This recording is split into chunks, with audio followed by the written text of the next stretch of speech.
Alpha Protocol is ultimately at its heart a role-playing game. Beautiful night. It really has to do with the story and the characters. You come to kill me. There's a whole lot of enemies to fight, cool things to find, doors to kick down. You get lots of toys and guns and gadgets. We have the reality that you imagine in your head when you're walking out of a James Bond movie. It's just like blah, blah, blah.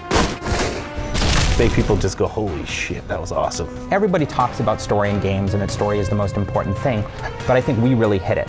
I'd say it goes as far as donkey punching it.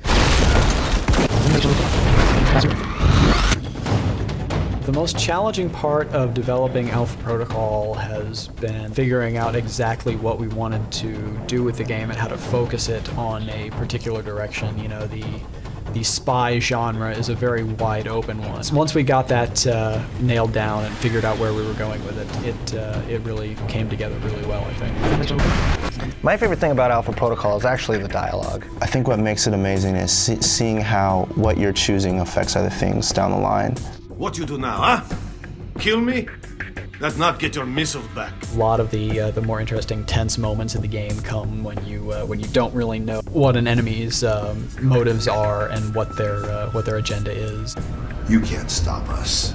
You haven't won yet, asshole. When it comes to the main character, Michael Thornton, we didn't want him to be too good looking. He is not your prototypical super secret spy, but he's still likable. I can't. You don't know what's going to happen. Neither do you.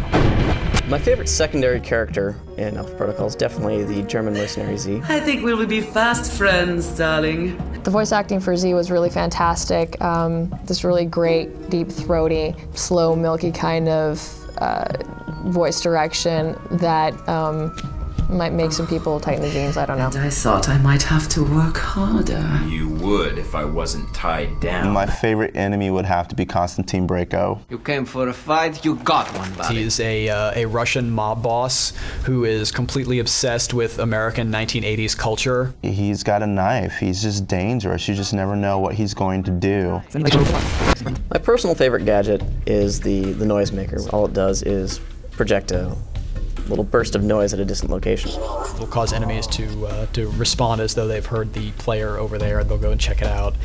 And it just can create some really satisfying combos where you can plant a proximity mine on a wall and then lure people over and blow them up.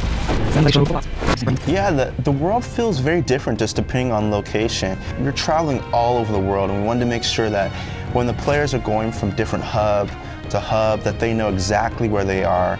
My favorite set piece in AP would have to be the Rome Museum. I think the reason I love it the most is that you get to shoot up all this cool artwork. Who didn't want to go to a museum and blow stuff up?